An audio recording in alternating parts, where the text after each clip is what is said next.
नमस्कार. आत्ता माझ्याबरोबर आहेत प्रोम ग्रुपचे सीईओ श्री प्रतीक जोशी. एक मराठी उद्योजक, अतिशय डायनामिक उद्योजक, एका वेळेस 2-3 व्यवसाय करणारा उद्योजक. म्हणजे ह्या माणसाने आत्तापर्यंत जवळपास 250 लोकांना त्यांचे बंगले दिलेले आहेत, त्याचं पोझिशन दिलेलं आहे. अनेक बंगलो प्रोजेक्ट हे त्यांनी सक्सेसफुली कंप्लीट केलेले आहेत आणि त्याच्यामुळे असंख्य समाधानी ग्राहक हे त्यांनी जोडलेले आहेत. केवळ फक्त बंगलो प्रोजेक्ट नाही, तर आपल्या किचनमध्ये जे मॉड्युलर किचन असतात याची बनवण्याची एक महाराष्ट्रातली अतिशय अग्रगण्य अशा प्रकारची फॅक्टरी त्यांची आहे. आणि एवढे सगळे व्यवसाय एकत्र करणारा एक मराठी युवा उद्योजक आज आपल्याबरोबर आहे. सर, सर्वप्रथम ठाणे वर्तमानमध्ये द नितीन बोरसे शो मध्ये आपलं हार्दिक स्वागत. नमस्कार. मराठी माणसाला व्यवसाय करता येत नाही असं अनेकदा बोललं जातं, पण तुम्ही सातत्याने प्रत्येक वेळी ज्यावेळेस नवीन स्टेप घेत आहात त्यावेळेस प्रत्येक वेळेस तुम्ही हे चुकीचं ठरवत आहात. काय सांगाल? तुम्ही मगाशी एक शब्द वापरला, सातत्य. तर सातत्य असेल तर कोणीही कुठलीही गोष्ट सहजपणे शक्य करू शकतो किंवा ते सहजपणे साध्य करू शकतो. सातत्य असेल तर तुम्ही मराठी असाल, तुम्ही कोणीही असाल, तुम्हाला बिझनेस हा जमणारच. तुम्ही बिझनेस करा, तुम्ही नोकरी करा किंवा तुम्ही काही करा, त्याच्यात सातत्य असलं पाहिजे. आणि हेच सातत्य गेले 2013 पासून आम्ही आमच्या प्रत्येक व्यवसायामध्ये म्हणा किंवा प्रत्येक प्रकल्पामध्ये म्हणा, हे सातत्य आहे आणि म्हणूनच आज आम्हाला त्याचं यश हे मिळतं आहे. आणि याच्यामध्ये मी एकटा असं नाही, तर आमची पूर्ण टीम आहे. म्हणजे कधीही कुठला एकटा ओनर कधीच ही गोष्ट साध्य करू शकत नाही. म्हणजे कुठलाही बिझनेस ज्याला उभा राहतो हा फक्त त्या ओनरमुळे नाही, तर त्याच्या संपूर्ण टीममुळे सुद्धा, त्याच्या पूर्ण संघामुळे सुद्धा या गोष्टी शक्य होतात. आणि त्या संघामध्ये पण सातत्य आहे आणि त्या सातत्यामुळे आम्हाला आज हे रिझल्ट मिळतात. सर, आम्ही ज्यावेळेस मी बऱ्याचदा नाशिकला ट्रॅव्हल करत असतो आणि ना एक असं मध्यंतरी ना नाशिकच्या रस्त्यावर असे खूप सारे सेकंड होमचे बंगलो प्रोजेक्ट आलेले होते. आणि ना आज ते जे बंगलो प्रोजेक्ट आहेत ना सर, हे बऱ्यापैकी आज काही प्रोजेक्ट पूर्ण झालेले आहेत, पण अनेक प्रोजेक्ट जे आहेत हे आज अक्षरशः म्हणजे असे ते पडलेले आहेत. बरोबर. पण इंद्रधनु, त्याच्यानंतर नक्षत्र आणि आता तुम्ही विहंगम घेऊन येत आहात. 250 पेक्षा जास्त लोकांना तुम्ही आजपर्यंत पोझिशन्स दिलेले आहेत. मला सांगा की नेमकी अशी काय सक्सेसची गुरुकिल्ली तुमच्याकडे आहे की एका पाठोपाठ एक प्रोजेक्ट तुम्ही सक्सेसफुल करत चाललेला आहात? आतापर्यंत आम्ही 5 प्रोजेक्ट पूर्णपणे आमचे झाले. म्हणजे नक्षत्र हा 5वा प्रकल्प आहे, तो चालू आहे अजून. आणि इंद्रधनु हा 4था होता. पितांबरी कंपनी सोबत जॉईंट व्हेंचरमध्ये आम्ही तो केला. आता इंद्रधनु हा आमचा क्लोजरला आलेला आहे. फक्त आता त्याच्यामध्ये 2-3च बंगले शिल्लक आहेत आणि 48-49 बंगले विकले गेलेले आहेत आणि जवळजवळ 40च्या वरती बंगल्यांचं पोझिशन देखील झालेलं आहे. त्याच्या आधी आम्ही सगळ्यात पहिले आम्ही प्रकल्प सुरू केलेला 2013 मध्ये जांभा सिटी म्हणून. त्याच्यानंतर जांभा नगरी, जनक जांभा नगरी, जो आमचा एक लँडमार्क प्रोजेक्ट होता. IGBC म्हणजे इंडियन ग्रीन बिल्डिंग काउन्सिलच्या वरती आधारित गोल्ड रेटिंग त्यांना आम्हाला मिळालं होतं. आणि नंतर कुटुंब आम्ही केला. तो कुटुंब आमचा खूप हिट झाला तो प्रोजेक्ट. म्हणजे कुटुंबांना एकत्र जोडणाऱ्या, नात्यांना एकत्र जोडणाऱ्या संकल्पना आम्ही ती घेऊन आलो आणि तो खूप हिट झाला. तर गुरुकिल्ली म्हणजे प्रत्येक प्रोजेक्टमध्ये आम्हाला खूप चांगल्या प्रकारचं जे यश मिळालं, याचं गुरुकिल्ली म्हणजे एकच होतं की इथे बिल्डर आणि कस्टमर असं रिलेशनशिपच नाही कधी. ओके, इकडे पहिल्यापासून पर्सन टू पर्सन हा टच आहे. ओके, ठीक आहे. आज AI आलेलं आहे किंवा बऱ्याच असे काही साधनं आहेत, ऑनलाईन मिटिंग्स वगैरे आहेत किंवा ब्रँड अँबॅसेडर्स असतात किंवा बऱ्याच काही मार्केटिंगच्या गोष्टी असतात. पण ह्या सगळ्यांना बीट करतं ते म्हणजे तुमचा पर्सन टू पर्सन असलेला टच. जिथे ओनरच ज्यावेळेला स्वतः असतो किंवा जो मालक असतो, तो मालकच ज्यावेळेला तुमच्याशी संवाद साधतो, तो मालक तुमच्या मार्केटिंगमध्ये पण, व्हिडिओजमध्ये पण दिसतो. आणि तिथे ज्यावेळेला तुम्ही साईटवरती येता किंवा तुम्ही बंगला बघायला येता तेव्हा पण तुम्हाला तो तिथे दिसतो. सगळ्या ठिकाणी तुम्हाला तो मालक दिसतो. म्हणजे याचा अर्थ काय की अकाउंटेबिलिटी हा मालक तिथे त्याची कायमच असते. अगदी बरोबर. म्हणजे पडद्याच्या मागे राहून पुढे दुसऱ्यांना नाही, तर पडद्याच्या मागे देखील आणि पडद्याच्या पुढे देखील. ओके, आणि हे असल्यामुळे त्या पर्सन टू पर्सन त्या टचमुळे आजपर्यंत आम्हाला हे खूप चांगल्या प्रकारे यश मिळालं. बरोबर. तर ही आमची एक मेन म्हणजे यशाची गुरुकिल्ली तुम्ही म्हणू शकता. कारण तिथे आम्ही स्वतः उभे राहतो आणि तो आम्हाला कस्टमर जो आहे तो आपसुकच एका कुटुंबाप्रमाणेच, त्यालाही वाटतं की हे कुटुंबच आहे, आम्हालाही वाटतं की एक सगळं कुटुंबच आहे. एक्झॅक्टली. म्हणजे चेहरा नेमका कोणाचा आहे हे एकदा लोकांना समजलं किंवा त्यातनं विश्वास निर्माण होतो. अगदी. कारण आम्ही बघितलेले तुषार सरांचे अनेक असे व्हिडिओ त्या बरोबर इंद्रधनुचे आम्ही बघितलेले आहेत, बरोबर. कुटुंबाचे आम्ही बघितलेले आहेत, जांभा सिटीचे बघितलेले आहेत. बरोबर तुमचे खूप सारे रील्स आम्ही बघत असतो. बरोबर. ऍक्च्युली याच्यामुळे कसं होतं ना की बऱ्याचदा एखादं प्रोजेक्ट असतं, त्या प्रोजेक्टच्या पाठीमागे नेमकं कोण व्यक्ती आहे हेच माहिती नसतं. पण ही ऑलटुगेदर तुम्ही एक वेगळी स्ट्रॅटेजी तयार केली की बऱ्याचदा एखादा नोन फेस घ्यायचा, बरोबर ब्रँड अँबॅसेडर घ्यायचा आणि मग तो ब्रँड अँबॅसेडर त्याच्या नावावर आपण अख्खा प्रोजेक्ट बरोबर. बनवायचा. नंतर मग त्या प्रोजेक्टचे असे अनेक प्रोजेक्ट बरोबर. बघितले की पण इथे जोशी हे स्वतः इथे ब्रँड अँबॅसेडर आहेत. माझा प्रोजेक्ट मी अमिताभ, अशा पद्धतीने ते काम करत आहेत. आणि सर याचा कशा पद्धतीने ग्राहकाचा काय रिस्पॉन्स असतो यासाठी? ऍक्च्युली कसं आहे ना सर, म्हणजे तुम्ही मगाशी जे इंट्रोडक्शन केलं की तरुण उद्योजक यांनी बैस घराचं प्रदर्शन वगैरे दिलं होतं, तर मी एकटाच असं नाही. ऍक्च्युली हा प्रकल्प म्हणजे हा बिझनेस सुरू करायच्या वेळेला माझे वडील स्वतः आर्किटेक्ट, स्वतः संदीप जोशी, माझे काका तुषार जोशी, माझ्या बाबांचे मित्र जे त्यांच्या व्यवसायामध्ये सुद्धा देखील पार्टनर आहेत, म्हणजे आर्किटेक्ट अभिजित सायगावकर, माझी आई सायली जोशी, काकू सोनाली जोशी, माझी मावशी वनिता साळवी. तर ह्या सगळ्यांनी कुटुंब रंगले व्यवसायात असं अगदी काहीतरी अगदी वाटतंय तेच मला. सांगतो ना की जेव्हा व्यवसायातच कुटुंब रंगलेलं असतं त्यावेळेला आपसुकच कस्टमरचं सोबतचं रिलेशन जे आहे ते एका कुटुंबासारखंच होतं. सेन्स ऑफ बिलॉंगिंग प्रचंड राहतं. अपब्रिंगिंगच तसं आहे. हा, ओके, म्हणजे कंपनीचं अपब्रिंगिंगच तसं केलेलं आहे. हा. तर ह्यांनी पहिली ती सुरुवात केली. मग सुरुवातीला तुषार सर स्वतः व्हिडिओज करायचे. तुषार सर प्रत्येक कस्टमर सोबत पर्सनल टच मध्ये असायचे. माझे वडील स्वतः संदीप जोशी ते स्वतः डिझायनिंगला बसायचे, किंवा अभिजित सर, म्हणजे मी त्यांना सगळ्यांना काका बाबा असंच ते म्हणतो. तर ते पहिले डिझायनिंगला वगैरे पण बसायचे, लिगलमध्ये वगैरे पण ते बसायचे. त्यामुळे काय व्हायचं की कस्टमरला फ्रंट फेशिया डायरेक्ट पहिले मालकच असायचा. एक्झॅक्टली, बरोबर आहे. आणि जसं जसं माझं कॉलेज वगैरे सगळं संपलं, माझं शिक्षण सगळं पूर्ण, मी MBA केलेलं आहे, बरोबर. माझं शिक्षण जसं पूर्ण झालं, मग हळूहळू म्हणजे मी बिझनेसमध्ये आलो. आणि मग बिझनेसमध्ये आल्यानंतर एक एक एक गोष्टी समजून घेत गेलो. आणि एका पॉइंटला मग असं झालं की आता ती लेगसी पुढे पास ऑन करायची आहे. कारण उद्योग त्यांनी सुरू केला आणि तो उद्योग पुढे तसंच यशस्वीरित्या नेणं हे एका खरं तरुण पिढीचं, ते आजचं खरं म्हणाल तर तरुण पिढीचं काम आहे. म्हणजे ज्यांच्याकडे आज तो एक बेस सेट आहे, खरंच एक भाग्यवान आहे तरुण की त्यांच्याकडे तो बेस आहे. तर त्यांनी तो फक्त पुढे न्यायचा आहे. ती पण आहे मोठी जबाबदारी आहे, ती पुढे न्यायचं आहे. तर तसंच तुषार सर, संदीप सर यांनी एक सुरुवात केली. आणि मग हळूहळू नंतर त्यांनी ते माझ्या हातामध्ये द्यायला लागले. मग ते ट्रान्झिशन पण आम्ही कस्टमर समोर तसंच हळूहळू आणलं. म्हणजे असं नाही तुषार सरांनी केलं की एकदम इमिजिएटली अशी व्हिडिओज मधनं एक्झिट घेतली किंवा कस्टमरच्या ह्याच्यातनं एक्झिट घेतली आणि पुढे मला पाठवलं, असं नाही केलं. त्यांनी हळूहळू फेड इन फेड आउट केलं. मग आता हळूहळू संपूर्ण जे मार्केटिंग होतं मग त्यांनी ते पूर्ण माझ्या हातात सोपवलं. मग ते सगळे व्हिडिओज, रील्स वगैरे आता संपूर्ण हे मी करतो. पण तरी सुद्धा आज सुद्धा म्हणजे माझ्या हातात जरी या सगळ्या गोष्टी असल्या तरी पण शेवटी जे करता करविता आहे ते तेच आहेत. ओके, आणि त्यांच्याच या संस्कारांमुळे, त्यांनी केलेल्या कंपनीवरच्या संस्कारांमुळे आणि आमच्यावरच्या संस्कारांमुळे ही कंपनी हळूहळू पुढे जाते. मी तुमच्या बरोबर म्हणजे प्रोम ग्रुप बरोबर जवळपास गेली 10 वर्ष तरी आय एम असोसिएटेड. आणि अनेक म्हणजे त्यांच्या काही साईट्सवर मी स्वतः सुद्धा गेलेलो आहे.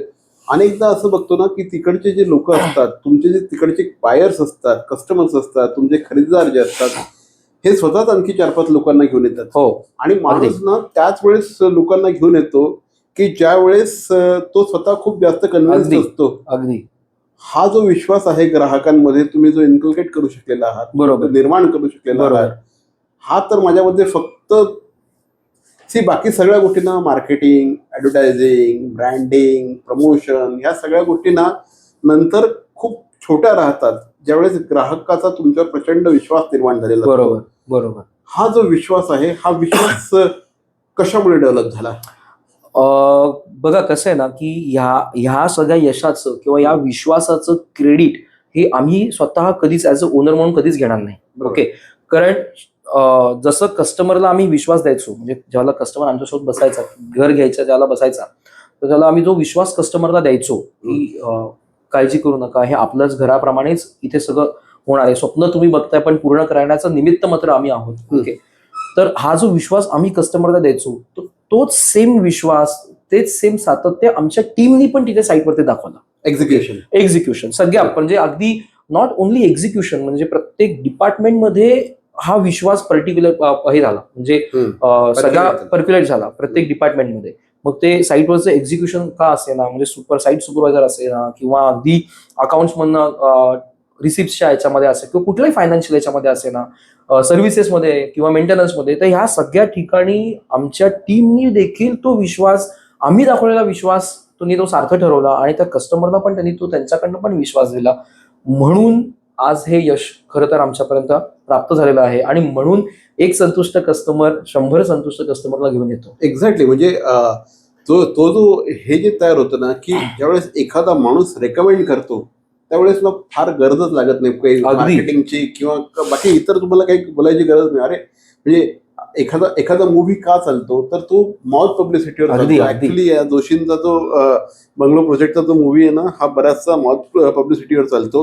पण याचा प्रॉब्लेम असा झालेला आहे की याच्यामुळे आमच्याकडचे जे ऍडव्हर्टायझिंगचं काम आहे ते ऍक्च्युली कमी झालेलं आहे. बट ठीक आहे, एक एक जो प्रोजेक्ट तुम्ही करत गेलेला आहात, म्हणजे पहिले कुटुंब, म्हणजे तुमच्या कुटुंब जांबा सिटी, पहिले जांबा सिटी, त्याच्यानंतर कुटुंब, जांबा सिटीनंतर जनक जांबानगरी केला, मग कुटुंब केला, मग इंद्रधनु, मग नक्षत्र. राईट. आता इंद्रधनु मध्ये काय काय आहे? इंद्रधनुचे अजूनही काही प्रोजेक्ट बंगले बाकी आहेत का? आणि तिथे काय काय मिळतं कस्टमर्सना?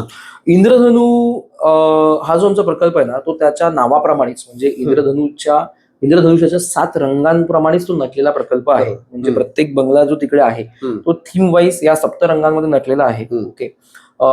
2023ला आम्ही त्या प्रोजेक्टला सुरुवात केली होती आणि खूप चांगल्या प्रकारे आम्हाला त्याच्यामध्ये जो रिस्पॉन्स मिळाला, म्हणजे आमच्याच एक्झिस्टिंग आधीच्या कस्टमर्सनी रेफरन्स देणं असेल किंवा आमच्या फेसबुकच्या, युट्यूबच्या माध्यमातून, गुगलच्या माध्यमातून आम्हाला तिकडे चांगले कस्टमर्स मिळाले. आता तिकडे जवळजवळ 52 बंगल्यांपैकी 49 बंगले सोल्ड आउट आहेत. ओके. आणि जवळजवळ 40च्या वरती पोझिशन्स पण ऑलरेडी बंगल्यांची झालेली आहेत आणि खूप चांगल्या प्रकारे तो प्रकल्प घडला. म्हणजे 3 वर्षाच्या आतच जवळजवळ तो क्लोजरला आला आणि आता यावर्षी आम्ही संपूर्ण इन्फ्रा वगैरे ऑलरेडी डेव्हलप झालेला आहे. क्लब हाऊस, कॅफेटेरिया, पूल एरिया हे ऑलरेडी डेव्हलप्ड आहे. आता रस्त्याचं काम सुरू होत आहे.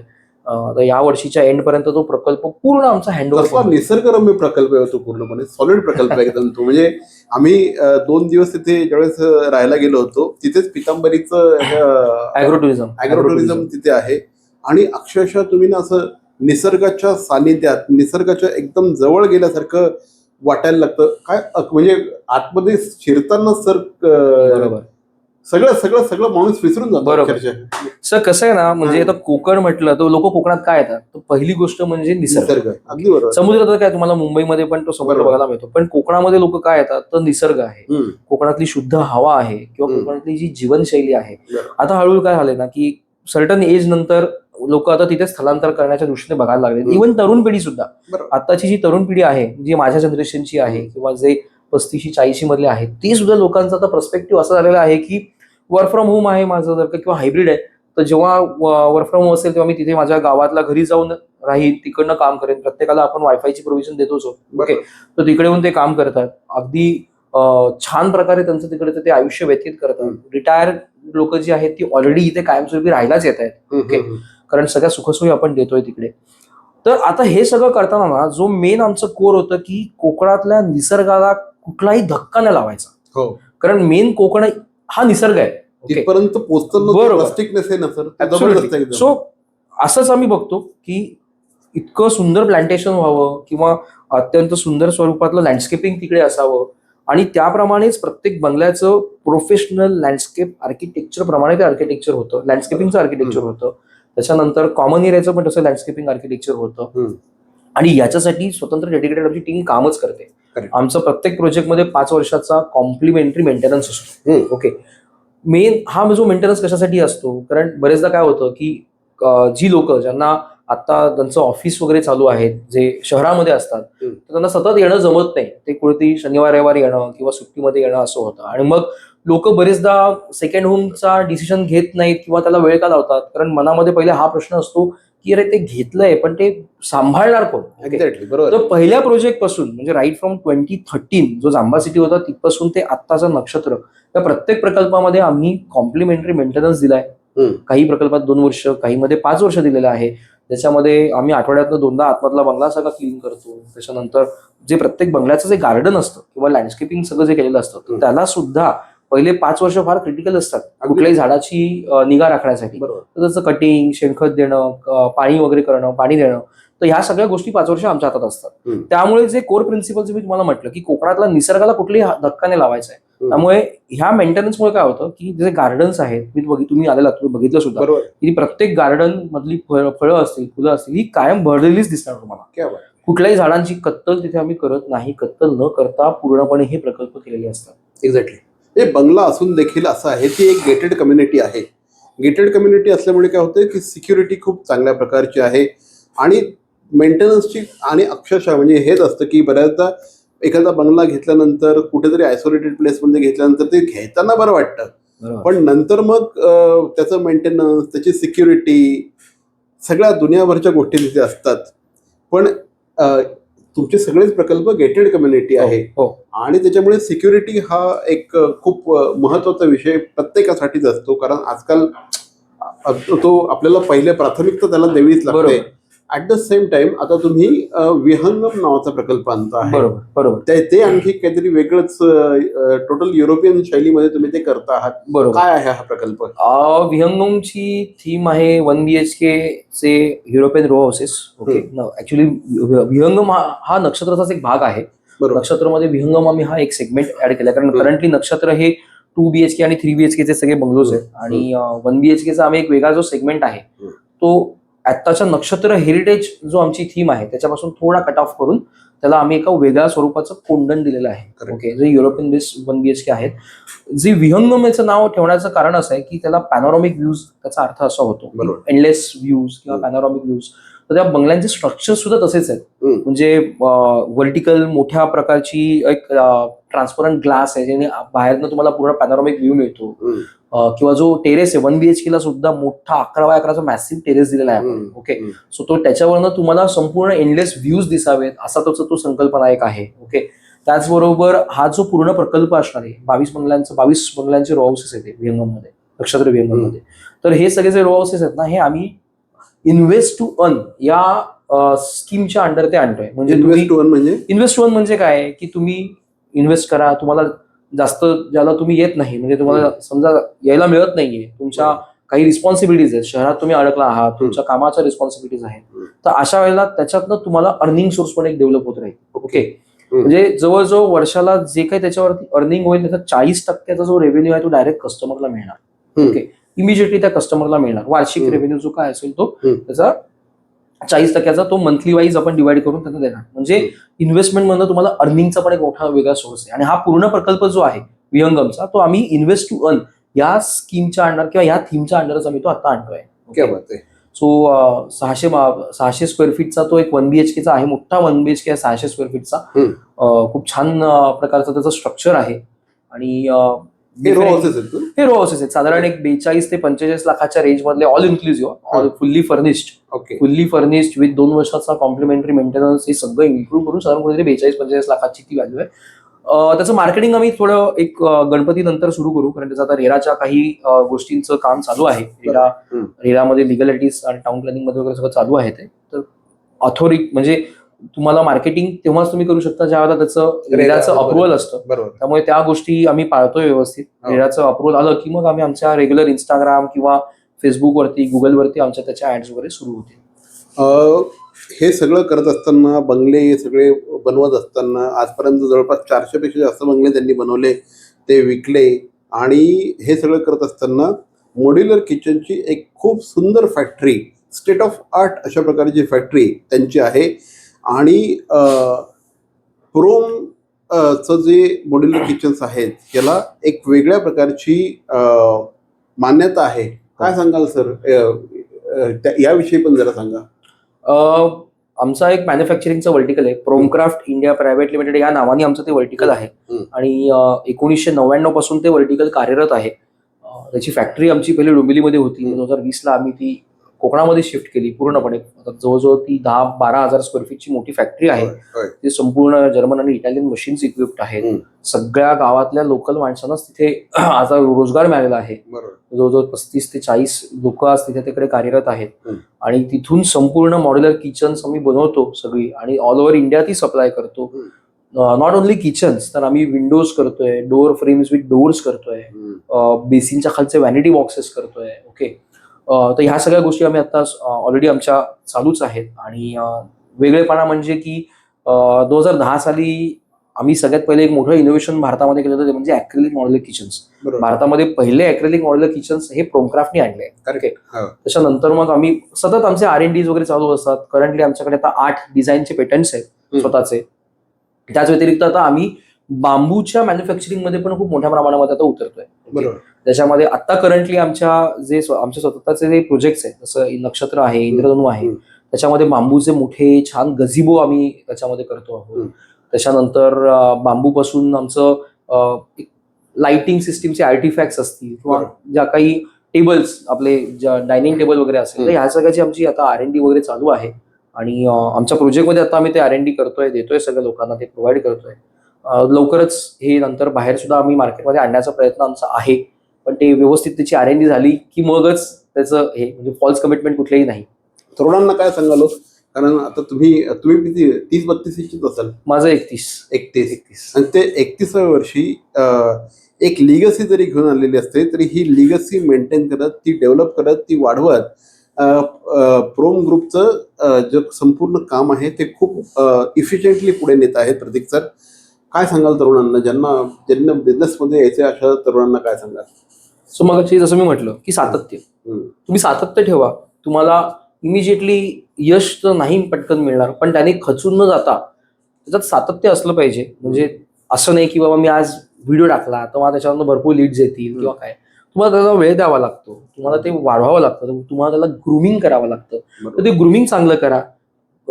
चांगले एथिकल व्हॅल्यूज तुमच्याकडे ठेवा. मला नुसताच उद्योग करायचा असं म्हणून नाही, तर त्या उद्योगातनं समाजाचा पण काय फायदा होऊ शकतो, कारण आपण प्रत्येक जणात समाजाचा खूप देणं लागतो. ओके, तर त्याच्यातनं काय फायदा होऊ शकतो, तुम्ही किती रोजगार निर्माण त्याच्यातनं करू शकता. तर हा पण एक तुमचा एक थॉट प्रोसेस त्याच्यामध्ये असला पाहिजे. बेसिकली तुमचे एथिकल व्हॅल्यूज म्हणजे माझं फक्त पैसा कमवणं नाही, तर त्या कस्टमरला उत्तम सर्व्हिस देणं, त्या कस्टमरला तो जे पैसे देतोय त्या पैशाचा खरोखर त्याला तो मोबदला मिळतोय का नाही मिळतोय ते तुम्ही पहिले तपासणं. तर हे तुम्ही करा. आणि ज्यांचा बिझनेस किंवा ज्यांच्याकडे त्यांच्या वडिलोपार्जित जर का काही बिझनेस वगैरे असेल, तर त्यांच्यासाठी एक बेस्ट सेट आहे, तर त्या बेसला तुम्ही वाढवा. ओके, अशी मनामध्ये भावना कुठे आणू नका की माझ्या हे वडिलांनी केलंय तर आता मला माझ्या जीवावरती काहीतरी वेगळं करायचंय, असं शक्यतो करू नका. कारण शेवटी बघा, आपल्या आई वडिलांनी म्हणा किंवा आधीच्या जनरेशननी म्हणा, 0 पासून 10 पर्यंत आणलंय. 10 पासून 100 पर्यंत नेण्यामध्ये खरी कला आहे.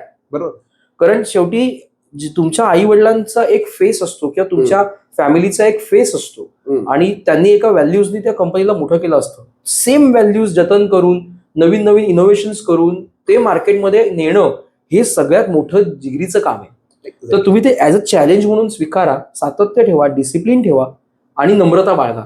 म्हणजे अगदी मला यश मिळालं, पटकन यश मिळालं म्हणून भारावून न जाता नम्र राहायचं. कारण शेवटी आपण आज एक उद्योजक आहोत आणि आपल्या टीमला व्यवस्थित घेऊन पुढे जाणं, हे तुम्ही व्यवस्थित केलं तर तुम्ही कुठलाही धंदा करा त्याच्यात तुम्ही यशस्वी होणारच होणार.